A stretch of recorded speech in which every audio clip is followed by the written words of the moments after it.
Nome e sobrenome aqui, galera, vamos lá. É uma coisa muito séria, porque se não bate, como isso é um perrengue? Exatamente. Sei lá como, a empresa aqui nos Estados Unidos, ao transferir o meu perfil para cá, mudou o meu nome oficial para ser nome e um sobrenome. Várias das minhas coisas estavam faltando, porque estavam sendo pagas num nome que não era o meu nome oficial. Tem um bancário americano, se você comparar com o Brasil, com o nosso lá no Brasil, tá bem atrás. Na verdade eu tive que aprender a escrever cheque quando a gente veio pra E cá, a mesma porque coisa, eu o tal do nem tinha Pix não existe. E aí você precisa, quando chega lá para abrir sua conta, abrir a conta é super fácil, né? Precisa do quê? Precisa do de seu um endereço.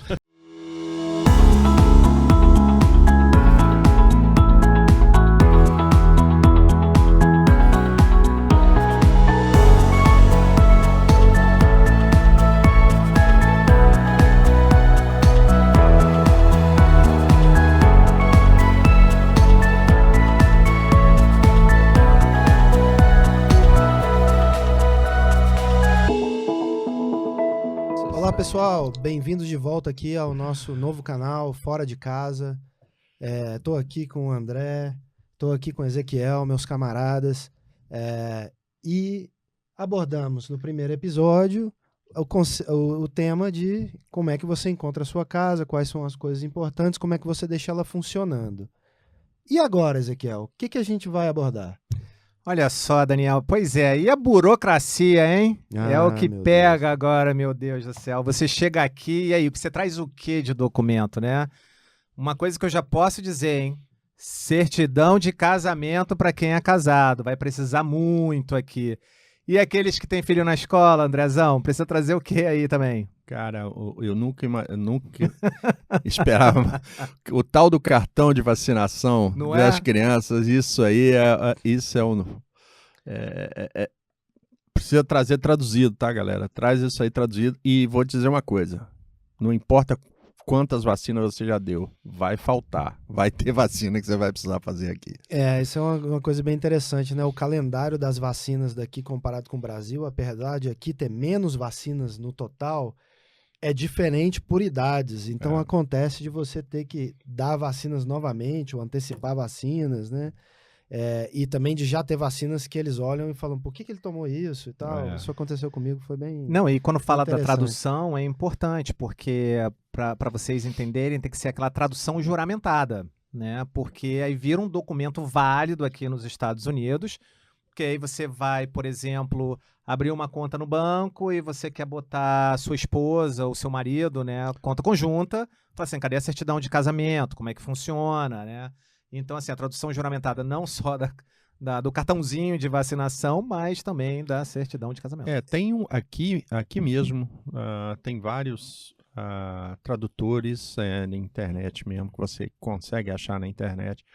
Você faz o upload do documento, ele já traduz e é cara local daqui. Então, é mais uma opção. Estados Unidos é muito simples, É mais uma opção, porque às vezes você vai no Brasil, aí o cara vai, bota aquele selinho, aí traz pra cá, aí o consulado tem que olhar, enfim. Não, porque na minha época era o selinho. Agora, Estados Unidos, como é a evolução, né? Simplifica. Inclusive no site do consulado você encontra lista de tradutores que o consulado aceita. Exato. Então você sabe que se você fizer com aqueles, você não vai ter problema em ter o seu documento reconhecido.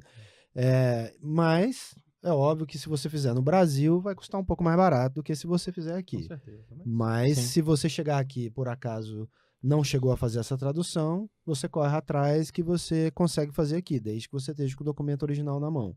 Correto. Como você mencionou, coisas muito importantes, né? Sua certidão de casamento é óbvio, se você for casado.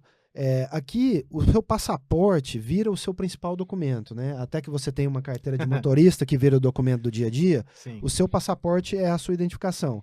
Então, imaginando que você veio, se você estiver trazendo filhos também, você trouxe, vocês todos têm passaporte, você tem um documento válido de identificação aqui nos Estados Unidos. Porém, você precisa de mais coisas, né? A certidão de casamento, por exemplo, para você poder abrir uma conta conjunta num banco, para poder fazer um aluguel de qualquer coisa ou uma compra de qualquer coisa em conjunto. A certidão de vacinação E o histórico escolar das crianças é muito importante. Se as suas crianças já foram para a escola, já cursaram algum ano escolar, você precisa trazer aquele histórico escolar da escola e traduzido. Porque quando você for fazer a matrícula dele na escola aqui, Eles fazem a esse é um dos equivalência. documentos que você vai ter que fazer a equivalência, para mostrar que ele está naquele nível que ele deseja entrar. Mas você falou de passaporte, é uma coisa importantíssima e que que pode ser um complicador adicional para você. E, na verdade, é o seguinte: aqui é o nome e o sobrenome. Para nossa infelicidade, para aqueles que têm vários nomes, no meu caso, tenho 4, né? Nome composto, sobrenome, 2 sobrenomes. Tem gente que tem um D no meio, enfim. Isso os seus documentos daqui vão sair conforme está o seu passaporte. Então, se você é o Joaquim Ramos Filho De Vieira Neto. de Vieira Neto, então o seu nome vai ser o Joaquim. O seu sobrenome vai ser todo o resto, ou se estiver assim no seu passaporte. Então, isso pode ser bom, pode ser bom não, nunca é bom. É realmente um negócio, mas é um negócio para ficar atento, porque não adianta você, o Joaquim lá chegar e falar, não, eu sou o Joaquim Filho. Não vai funcionar, porque não vai bater o seu nome com o que está no seu documento principal e só vai piorar as coisas. Perfeito. E aí... Vamos para um passo aqui muito interessante, que é no Brasil, quando você nasce, você tem o seu CPF. Quando você chega aqui, o seu CPF é o Social Security. Exatamente. Né? E aí, quando você vai no Social Security, você vai apresentar seus documentos, seu passaporte, né, os documentos, seu visto e tudo. Só que aí é o seguinte, seu primeiro nome é Joaquim. E seu sobrenome? Joaquim... Filho de Vieira Neto. Esse vai ser todo o seu sobrenome lá no Social Security. Só que tem um detalhe aqui interessante, porque eu tive amigos que passaram por uma dificuldade por isso. O campo do Social Security é restrito. Tem um número de caracteres. Tem um número de caracteres, não cabe tudo isso. Então, o que eles vão fazer? Vão botar o Vieira.s.d Neto. Aí, esse V.s.d Neto vira o seu sobrenome. Agora, o seu sobrenome nos Estados Unidos é isso. E nome e sobrenome aqui, galera, vamos lá. É uma coisa muito séria, porque se não bate, e temos várias histórias aqui para contar, como isso é um perrengue. Exatamente. Aqui nos Desde Estados Unidos, o programa de fidelidade, né, da companhia aérea. até o pagamento do seu imposto de renda, tudo isso ele é afetado por como que tá o seu nome nos diversos lugares em que você coloca ele. Né? Ô Andrezão, divide a história aí da companhia aérea aí de milhagem, do cartão. O que aconteceu no teu caso aí? Não, o que aconteceu foi que eu no Brasil usava o primeiro e o último nome. E funcionava super bem. Bom, vim pra cá, fui pontuar a primeira vez, seu nome não bate com o seu... Pô, como não bate? Não, do nome do seu passaporte agora é esse aqui. Então você tem que alterar. Aí fica lindo no cartão de embarque, né? Aquele... Quase não cabe. Quando eles vão te chamar, né? Às vezes te chamam no aeroporto. Faz uma mistura. Senhor, não sei o que. Fica 2 horas falando lá até sair o nome do cidadão. Mas é isso. É essa inconveniência, mas você tem que ficar ligado. Eu tive 2 problemas muito semelhantes. Um foi com um cartão de milhagem de hotel, no qual a minha conta feita... muito tempo atrás, estava feita na mesma situação, o meu primeiro nome e o meu último sobrenome. Porém, quando eu peguei o cartão de crédito daquele programa, o cartão de crédito veio com o meu nome completo. Então, na hora de pontuar, não funcionava, porque eles achavam que eu era 2 pessoas diferentes. Não, detalhe, nem cabe no cartão, né? O nome. Eles cortam. Nem cabe o nome no cartão. Mas você tem que ver como foi registrado. Você coloca lá e você... coloca o número do cartão no account, você vai lá no cartão, coloca o número do seu negócio de milhagem lá, ele te encontra, mas não consegue fazer funcionar. E isso gera todo um processo corretivo, no qual você tem que mandar documento, esperar prazo útil e tal, até que eles façam a mudança. E muitas vezes eles mesmos não entendem qual é o problema. Quando você manda, eles... Não, mas o seu nome tá aqui, por que você quer mudar? Não, olha só, tá de um jeito no lugar e eu fiz errado. Mas quem fez isso pra você? Fui eu que fiz. Mas por que você fez errado? Poxa, foi sem querer, né, cara, e tal. Mas isso, pelo menos a gente tá falando de uma coisa aqui pontual, né? Você tá pontuando num programa de milhagem. Mas eu tive um problema com declaração de imposto de renda. Nossa, conta essa história aí, porque imposto de renda aqui nos Estados Unidos é algo muito importante. Então, a empresa, né, na qual eu trabalho, ela, quando você entra, ela ajusta os nomes para ficar nome, último sobrenome. Isso desde lá do Brasil e tal. E a gente nunca tem problema, porque tudo que é documentação oficial vai via os documentos. E o nome que você aparece no sistema é só um apelido, né? É só um nome para te identificar dentro da empresa. Porém, quando a gente chegou aqui nos Estados Unidos, a base de dados do RH ela que alimenta todos os sistemas do governo, né? De imposto de renda, de seguro, de saúde, de tudo. E como eu, desde sempre, tive essa história do nome e último sobrenome, como meu nome oficial na empresa, e por trás, óbvio, meu nome completo, sei lá como, a empresa aqui nos Estados Unidos, ao transferir o meu perfil para cá, mudou o meu nome oficial para ser nome e um sobrenome. E isso alimentou o sistema da Receita Federal, todos os sistemas. Então, quando eu comecei a receber... você tem isso aqui do seu banco, um juro do seu banco que você recebeu e tem que declarar um imposto, o investimento que você tem, o seu salário, o seu Social Security, tal, todas aquelas coisas que você tem que verificar se você pagou, se está tudo certinho, fazer sua declaração anual, várias das minhas coisas estavam faltando, porque estavam sendo pagas num nome que não era o meu nome oficial. Olha isso, hein? E aí eu tive que fazer todo um processo com a empresa para mudar o meu nome, mas também com a Receita Federal para poder regularizar, para eles fazerem a fusão, né, dos meus dois nomes em um só. Identificar que é a mesma pessoa. Identificar, fazer com que eu fosse a mesma pessoa. Isso foi um processo que levou um tempo. O meu primeiro ano também foi assim, muito parecido, porque eles puseram o meu último sobrenome e eles puseram como middle name. Então ficou... Na Receita, não batia. Falou, esse cara não pagou. Esse cara está aqui registrado corretamente, não pagou porque na declaração foi feita com o nome trocado, né? Ficou faltando o middle name. Eu não tenho middle name, é coisa maluca, né? Porque não temos aqui. Não temos. Nós temos o primeiro nome e o sobrenome. E o middle name fica vazio porque o nosso passaporte não é assim. Não tem. E, inclusive, várias coisas que a gente preenche, você tem que ir lá e colocar o NA, né, no middle name. Not applicable. É o not applicable. Quando você faz background check, quando você faz qualquer tipo de documentação oficial aqui, no qual eles perguntam nome, middle name e last name, você tem que ir lá colocar não applicable pro... Eu fico imaginando o que passa na cabeça do sujeito lá. Pô, esse cara tem não sei quantos sobrenomes, por que ele não usou um desse como middle name? Exatamente. E é super complexo isso também. Por exemplo, imagina as pessoas que vêm de outras nacionalidades, como o Japão. É outro alfabeto. E aqui eles têm um nome, né, específico no alfabeto, aqui dos Estados Unidos, que é o mesmo do Brasil. É complexo. Nome e sobrenome nesse país é muito importante para saber se você é realmente você. É a prova de vida. Então, ó, dica, que eu não sabia disso, não sabia de nada disso quando meus filhos nasceram. Então, eu tenho 2 sobrenomes, os meus filhos têm 3. Nossa. Então, dica, se você vai ter filhos, está tendo filhos e pensa em morar fora, simplifica a vida dos seus filhos. Economiza em sobrenome. Se possível, coloca só um. Eu tive um amigo da faculdade que só tinha um. Era o Eduardo Valim.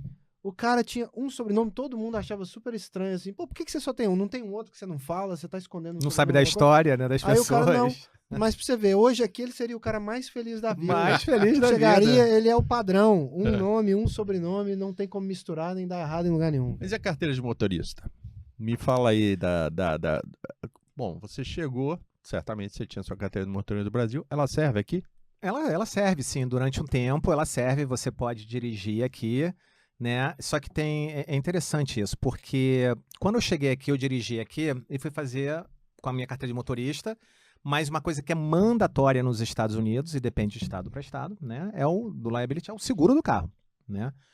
Então eu fui fazer a minha carteira, o meu seguro do carro, peguei um seguro de varejo, né? Muitos não me aceitaram porque era uma carteira estrangeira, não era local.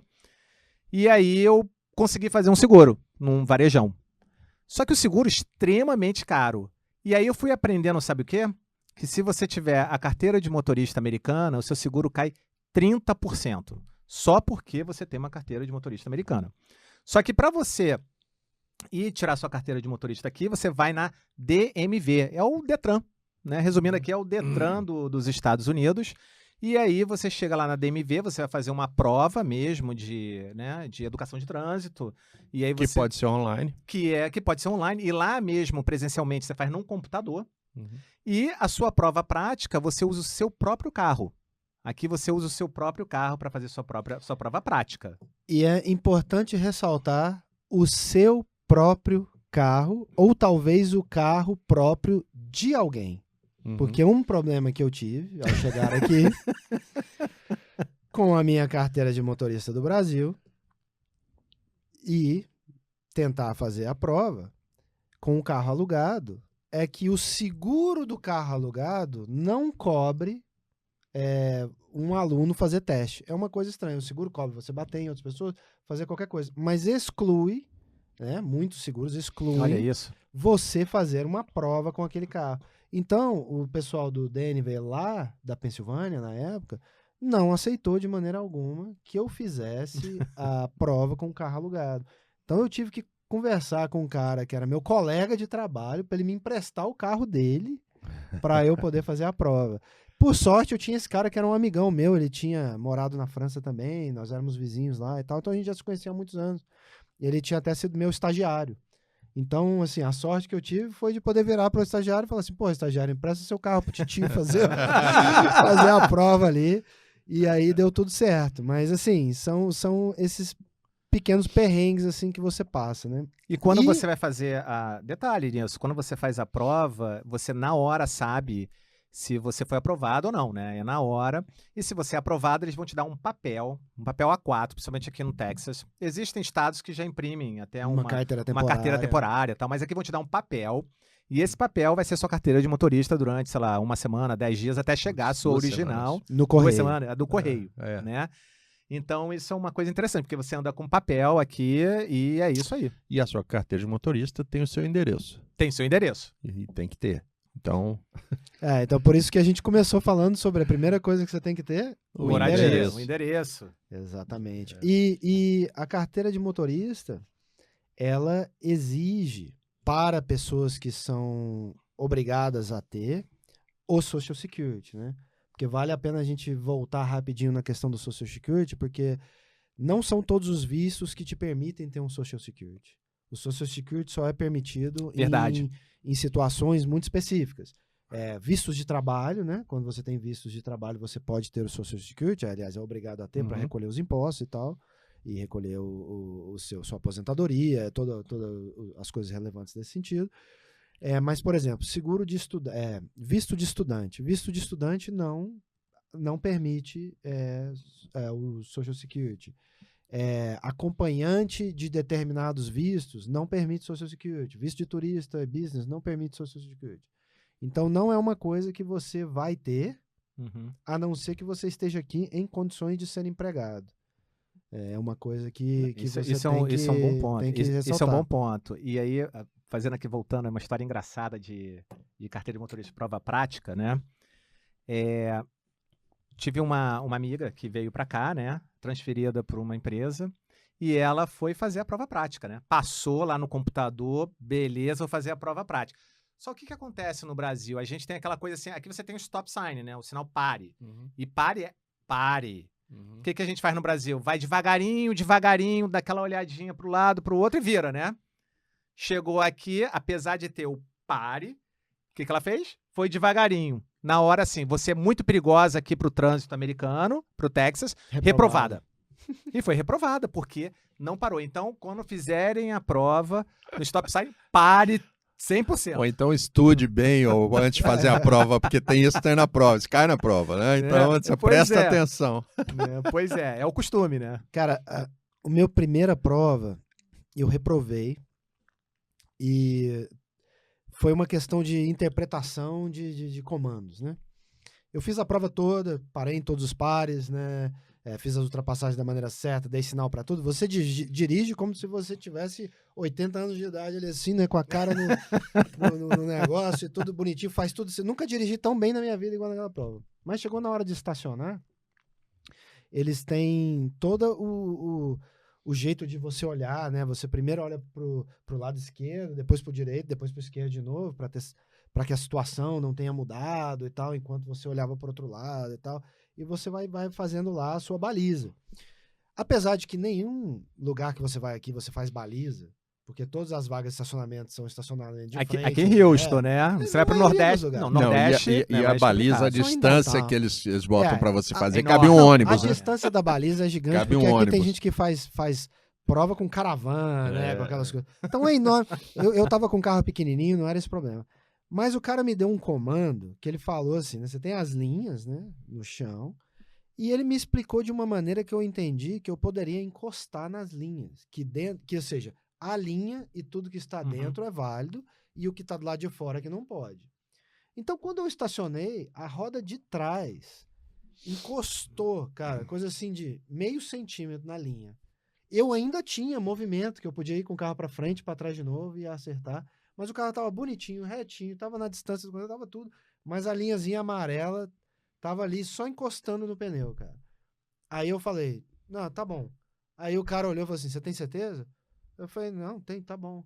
Ele, então tá, então você tá reprovado, porque você encostou na linha. Eu falei, mas você me disse que eu podia encostar na linha. Ele falou, não, eu disse que você não podia ultrapassar a linha. Isso inclui a linha.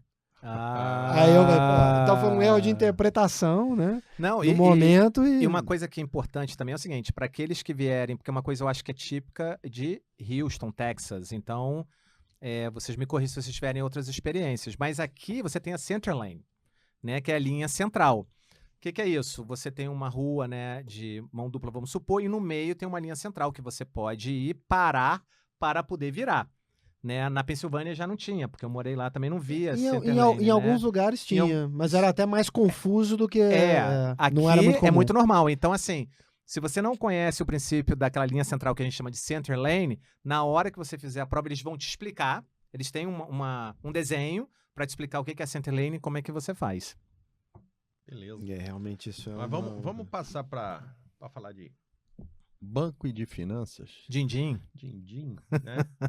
A gente já chegou a comentar do cheque, né, e do sistema bancário. O sistema bancário americano, atrasado. se você comparar com o Brasil, com o nosso lá no Brasil, tá bem atrasado, atrás.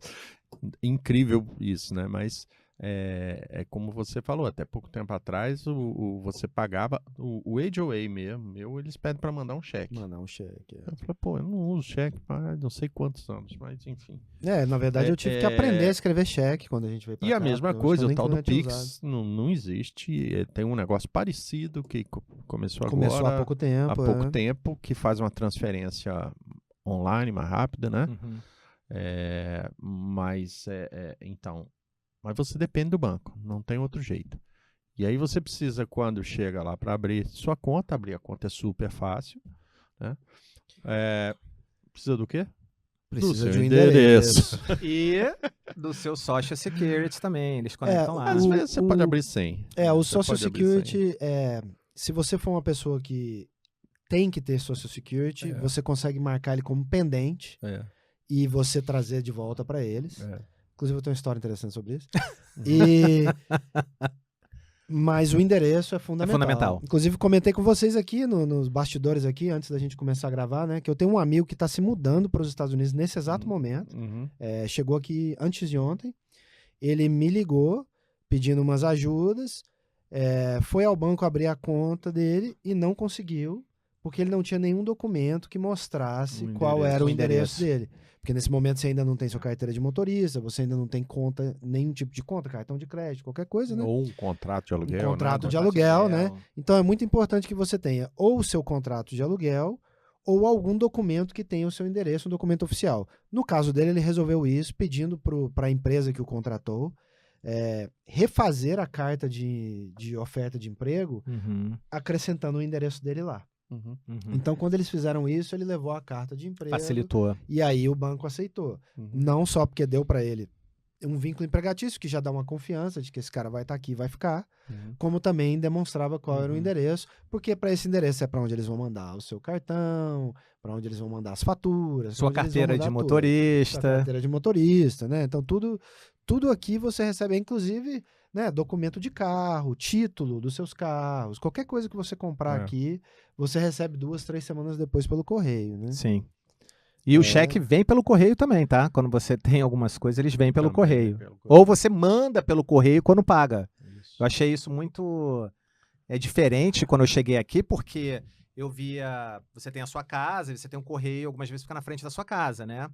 Então eu via as pessoas botando o cheque dentro do correio e levantando ali que flagzinho vermelho. Aí vem o correio, busca e leva o cheque. Isso é a coisa que ninguém te explica, né? Por exemplo, na Pensilvânia, onde eu morava, a gente tinha a caixa de correio e tinha aquele flag. Eu não tinha a menor ideia do que era aquele flag. Só que de vez em quando eu andava, o flag estava levantado, o flag estava abaixado. Isso. Eu achava que para mandar qualquer coisa para alguém, você tinha que ir ao correio. Tipo assim, né? Igual no Brasil. Você vai a um posto do correio e manda um negócio. Mas na verdade não, né? Você coloca na sua caixa de correio, tira qualquer coisa que seja para você, coloca o que vai dar saída, você compra o selo em algum lugar, bota o selo lá no seu envelope, coloca lá, levanta a anteninha e vai. Quando a sua casa não tem, e também não tem as caixas de correio central do bairro, você vai ter aquele negocinho na porta, né? Que abre e fecha, que o cara vai lá e enfia as cartas pela portinha. Aí você vai lá e deixa na frente da porta. Que quando ele chegar, ele sabe que aquilo é o correio que vai levar. É para levar. Então, o que tá do lado de fora, ele leva, e o que ele pode, ele coloca por dentro. Agora, uma coisa que eu acho fantástico aqui do banco é que no dia que você entrou, abriu sua conta, você sai com seu cartão de débito na mão. Não tem aquela de esperar. O de débito, de crédito é uma outra história. Mas o de débito, você já sai com ele na mão. Então, se você já tem o número da conta, você já consegue fazer uma transferência do Brasil para o seu banco e já tem um cartão para poder sacar dinheiro e movimentar e pagar as coisas com o cartão. Hoje em dia existe umas facilidades que não existiam na nossa época vindo para cá, né? Por exemplo, o Wise, né? O Wise, para você poder transferir dinheiro, você também pode abrir Brasil, você também pode pagar, mas você vai pagar IOF, né? Uma conta, então. Mas você pode abrir, por exemplo, uma conta no Wise, né? E manter o seu dinheiro lá na moeda que você quiser, né? E gastar diretamente naquela moeda. O mundo evoluiu, né, com o tempo. Então hoje você chega aqui, você não é mais refém de ter uma conta e o dinheiro disponível naquele momento, né? Porque é válido lembrar, você abriu a sua conta, mas não tem um centavo lá dentro, né? Você, a partir desse momento, vai informar para a empresa que te contratou o número dessa conta, para quando vier o seu salário. Depositar. Que normalmente aqui nos Estados Unidos é pago a cada 15 dias, você recebe metade a cada 15 dias. Então você vai esperar aquele dinheiro entrar. Mas se você estiver trazendo dinheiro de fora, normalmente uma transferência internacional, alguma coisa assim, vai levar vários dias para aparecer na sua conta, né? Então, esse é um dos problemas do sistema bancário. Isso acontece. E outra coisa também que eu achei diferente aqui no caso de conta, né? Foi que é o seguinte: você tem um número do banco e o número da sua conta. E a agência, meu irmão?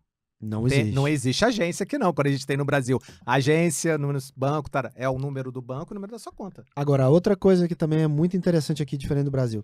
Aqui o número da sua conta é tão secreto quanto o número do seu Social Security, né? Não é igual no Brasil, que o número da sua conta você dá, as pessoas fazem depósito para você e tal. Aqui, com o número da sua conta, a pessoa consegue tirar dinheiro da sua conta via débito automático, né? Então, eles protegem o número da conta, a gente protege o número da nossa conta o máximo possível, né? Colocando ele realmente só em coisas... pessoas que a gente confia, né? Ou débito automático. Para esse tipo de coisa, porque senão eles tiram o dinheiro assim. Não tem nenhum tipo de restrição. Agora, conectando aqui, Andrezão, a gente está falando aqui de Social Security, banco, e como é que isso entra tudo aqui na história de crédito? Cara, crédito... Né? Você construir o seu crédito talvez uma das coisas mais importantes que tem aqui, porque ele ele está diretamente ligado à taxa de juros que você vai pagar. Em Muito. qualquer coisa, seja para comprar uma casa, um carro, uma moto, qualquer coisa, qualquer financiamento que você for pegar um cartão de crédito, isso tudo tem a ver com a sua história de crédito. E a história de crédito não é só pagar em dia. Eu acho que essa que é a grande sacada do negócio. É o quanto do crédito você utiliza. Então, por exemplo, você, depois de algum tempo, já conseguiu seu cartão de crédito e tem lá um limite de $10.000. Você gasta 9 e paga os 9 regularmente, todo mês. O seu crédito cai. Perfeito. Por quê? Porque você está comprometendo 90% do seu crédito. Então, esse é um jogo que você precisa aprender a jogar. Porque pagar em dia é importante, utilizar o crédito numa quantidade que seja razoável, e aí começam algumas coisas. Então vale a pena ter mais de um cartão de crédito? Vale. Né? Porque você amplia o seu crédito também, né? Você aumenta o seu crédito, diminui a quantidade que você gasta em relação ao crédito, você consegue... 10% de 100 é diferente de 10% de 1.000, né? Por exemplo. Exato. E o mix é importante também, né? Assim, um dos fatores da análise de crédito é qual é a mistura do seu crédito, né? É tudo cartão de crédito? É conta numa loja? Financiamento de carro. É financiamento de carro? É financiamento de carro? Se você tem um balanço de crédito que mostra ali, você tem um carro financiado, uma casa financiada e um certo valor em cartões de crédito, e você está pagando essas coisas em dia, o seu crédito ele vai aumentar muito rápido. E é interessante porque tem... Então, beleza, então vou aplicar para um monte de coisa. Não. Porque cada vez que consultam o seu crédito para poder ele cai. Saber, exatamente. Porque bate um hit, né? Eles checam, bate um hit na sua história de crédito. Agora, assim, para as pessoas entenderem também, mas como assim história de crédito? A história do crédito aqui, simplificando bastante, por exemplo, varia de 600 pontos a 850 pontos, tá? A grosso modo. Aonde 600 pontos é muito baixo e 850 é o melhor crédito, né? A nota máxima que você pode ter. Então, como você falou, isso é muito importante. Aliás, eu tenho uma história que quando eu cheguei aqui do Brasil, a gente foi comprar um carro bacana, né? Porque aqui nos Estados Unidos tem muita prosperidade, você consegue ter acesso aos bens materiais, né? E eu fui com a minha esposa comprar um carro. E era um carro, assim, dos sonhos dela. E aí eu olhava, assim, a placa ali bem grande, assim, da agência, falando o seguinte, olha, juros de 1,99% ao ano e você financia em 7 anos. Falei, pô, isso aqui é uma maravilha. Eu vou ter juros de 1,99%. Tinha acabado de chegar. Me dá 2. Eu falei assim, olha, 1,99%, 7 anos, ou 5 anos de financiamento. Falei, pô, beleza. Fui lá. Já tinha um social security, não tinha história de crédito assim, né? Não tinha. Fui lá e fiz meu application. O que aconteceu? Negado. Olha, desculpa, mas você não tem história de crédito. A gente foi checar, né? Não tem ainda. Então, eu entendo que você está vindo transferido para uma empresa, você tem uma carta aqui da sua empresa, mas vou te falar o seguinte, ó. Os seus juros é 6,5%. Mas e os 5 anos ali? Não. O tempo agora é de acordo com o seu visto de permanência que você tem aqui, 3 anos. Falei, ok, então... Mas aí depois eu tentei levar isso no bom humor, dizendo o seguinte, pô, pelo menos eu tô pagando 6% ao invés de 20%, né? Então tá valendo, vambora. É a vida. É realmente assim, o crédito, né? Se você usa lá o seu Social Security para verificar o seu crédito, hoje em dia tem aplicativos que você verifica, né? Tipo do Capital One, de alguns outros bancos e tal. Inclusive os próprios bancos hoje em dia já estão mostrando, né, gratuitamente qual é o seu credit score naquele momento, né? O número do seu crédito. Só que demora pelo menos 6 meses, né? A grosso modo, para aparecer qualquer coisa no seu nome, né? E os critérios são variados. Eu esqueci a quantidade de critérios, né? Eu estive olhando isso esses dias. Mas um deles também, que é uma das coisas que faz com que você não tenha o melhor crédito, por melhor pagador que você seja, e por, né, maior quantidade de crédito que você, de alguma maneira, conseguiu, que é o tempo da sua conta mais velha de crédito, né? Então, se você chegou aqui 6 meses a 1 ano depois você conseguiu o seu primeiro cartão de crédito, essa é a primeira conta de crédito que você tem. Por mais que você depois financie um carro, uma casa, alguma coisa, e todos os outros seus quesitos melhorem, o mix do seu crédito, o pagamento em dia, a quantidade em uso e tudo mais. E aí você começa a receber um monte de oferta de cartão de crédito. Basta você cruzar um certo 601. número, Perfeito. você começa a receber carta no correio todo santo dia. Isso é interessante que você falou, por quê? Porque vai chegar um momento, você já está 10 anos, 15 anos, o que seja, né? E vamos voltar aqui ao que o Daniel falou. Aquele primeiro que você abriu já tem 10 anos e pesa muito na sua história. Então, se você cancela esse cartão, você pode ter um impacto, né, relevante, se você não tem outros, né? Então, eu vivo essa situação. Então, assim, é muito interessante isso, porque se você cancela, vai gerar um impacto. Aí você fala assim, poxa, mas foram 10 anos. São 10 anos de história ali aberta. Da minha história de crédito mesmo, assim, de todos os anos que eu tô aqui nos Estados Unidos, eu acho que os primeiros 4 ou 5 eu fiquei só com esse cartão. Eu não tinha essa mentalidade, esse jogo de como fazer. Eu queria pagar tudo à vista, não queria financiar nada, não queria saber disso. Eu morava de aluguel e tal, então não tinha nenhuma dessas coisas. E eu não conseguia entender por que o meu credit score não estava aumentando.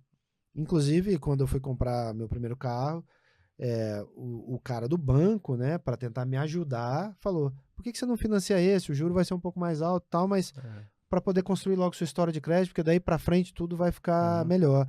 E na época eu falei, não, eu não preciso disso não, deixa o tempo rolar, porque eu não tô planejando A gente veio do Brasil lá, a gente veio do Brasil, não quero saber de dívida. Não quero saber de dívida. Não quero encostar nisso. E não tô fazendo nenhuma apologia ao uso indiscriminado do crédito, não, porque eu sei que para muitas pessoas isso é uma grande armadilha, né?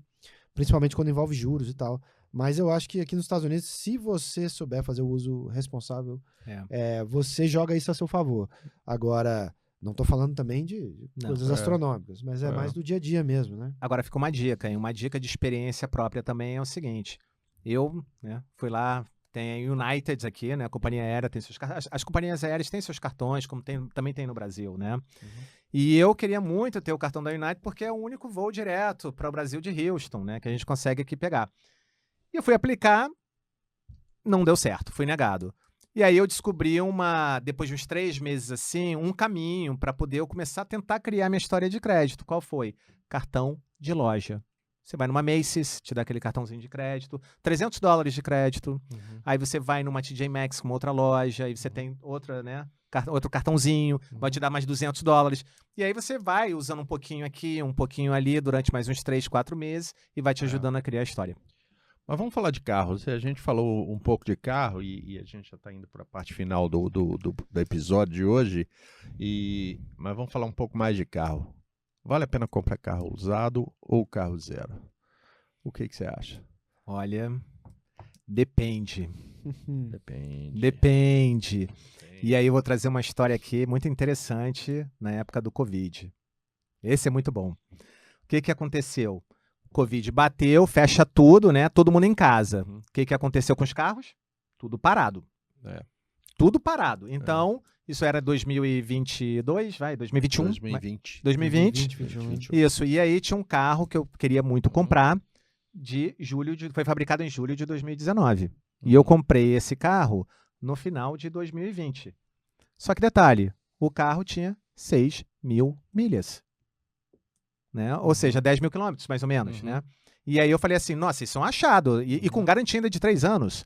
Eu falei, pô, esse é uma grande oportunidade, porque tinha desvalorizado aproximadamente 30%, né? Normal, a desvalorização de um carro, antes de ter o problema dos semicondutores do chip, que aumentou isso depois.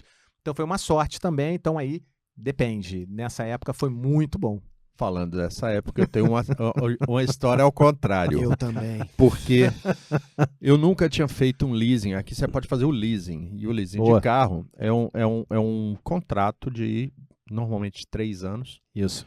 E que tem um limite de que você roda por ano, 10 mil milhas, 12 mil milhas, depende de como você faz esse leasing. E porque, basicamente, você vai pagar ali a depreciação do carro, né? Por aquele período ali. E você... Só que o leasing tem um negócio, você não pode devolver o carro. Se você devolver, você paga um valor, praticamente do aluguel, contrato. Né? Você paga o contrato inteiro. Você pode tentar negociar isso com alguém que queira assumir, mas com certeza vai rolar um deságio. E a história é o seguinte, eu tinha comprado um carro e resolvi fazer um leasing pela primeira vez, peguei o carro e tal. O que aconteceu? Covid, o carro ficou parado na garagem quase 2 anos. Nossa, olha. Eu fiquei desesperado. Porra, eu só pagando e sem Andar com o sem carro. andar com o carro, cara. E aí, eu falei, nunca mais faço leasing na minha vida. Não é bem assim, mas aquilo me marcou. Né? E o meu caso foi um pouco diferente do caso de vocês dois, que foi assim, na época que entramos no Covid, né? E aí aconteceu essa situação dos carros ficarem todos parados, desvalorizarem. A gente, por acaso, né, na nossa família, a gente estava com 3 carros. Uhum. Então, na verdade, a gente tinha 2, né? Mas aí a gente queria um carro com 7 lugares e tal. Minha esposa, porque ela revezava levar as crianças na escola com outras mães, né? Do nosso bairro e tal. E todo mundo tinha o carro de 7 lugares, a gente não tinha e facilitaria para as crianças e tal. A gente achou uma boa oportunidade em 2019, talvez final de 2018. Compramos o de 7 lugares, acabamos ficando com esses 3 carros. Uhum. Quando chegou a época do Covid, foi o quê? Março de 2020, por aí. Quando foi ali para maio, junho, a gente com esses carros parados em casa, eu falei, não faz o menor sentido a gente ter 3 carros parados em casa, vamos vender um dos carros. E vendi um dos carros. E, como você falou, vendi ele abaixo do que seria a desvalorização normal. Pensando, bom, tudo bem, né? Sei lá, 6 meses depois, 8 meses depois, a gente teve o problema dos semicondutores, né? Isso. Porque a isso aí. China parou com o Covid, não tinha mais os chips para fazer os carros novos, não tinha mais carro novo, o pessoal estava com dinheiro na mão e queria trocar de carro. Então, qual foi a opção de quem queria trocar de carro? Fazer um upgrade para um carro usado melhor do que o que você tinha, né? E o mercado de carros estourou, né? Então, nessa brincadeira, eu perdi 4 ou 5 mil dólares assim, de valor de mercado no carro que eu poderia ter ganhado pela questão do momento em que eu vendi o carro e por um pouco de desespero naquele momento, igual você falou, de ficar vendo os carros parados ali e falar assim, por que a gente precisa de 3 carros? Já não queríamos 3. E agora ainda não estamos nem usando, antes a gente usava. Falando de seguro aqui, porque a gente tá falando de carro, tem o seguro. Nessa época, as seguradoras, então, deviam estar super felizes, né? Todos os carros parados. Não teve um desconto, não nada. teve um desconto, teve em nada. compensação, teve uma época do Harvey, do furacão, que teve aqui 2017, 2017 isso. que inundou a cidade e um monte Perda de total carro, em tudo que é perda carro. total. Eu vi pátios lotados de carros, que o carro inundou e aí dá perda total, dá problema nas eletrônicos, no eletrônico todo. E isso é um negócio para prestar atenção. Quando for comprar o carro usado, olha de que ano ele é. Boa. Boa dica. Se teve algum evento climático significante nesse, porque você pode estar comprando um Uma carro coisa que interessante aqui nos Estados já foi Unidos, alagado. né? Quando você pensa nesse tipo de histórico de carro, aqui eles têm o Carfax, né? Que é o registro Isso. nacional de carros, no qual o seguro foi acionado, né? Uhum. Então ele registra as manutenções normais, né? Você Isso. tudo que você faz, você leva o carro para trocar óleo, fica registrado lá. Trocou um pneu, fica registrado lá. Não entra em super detalhes, mas ele fala se você fez as manutenções Teve do uma carro. batida, vai ficar registrado. E, exatamente, se o carro teve um acidente, ele avisa onde foi o acidente, se foi simples, médio, complicado, difícil, se o airbag abriu ou não e tal. Porém, ele só avisa isso, na questão do acidente, se o reparo foi feito utilizando o seguro.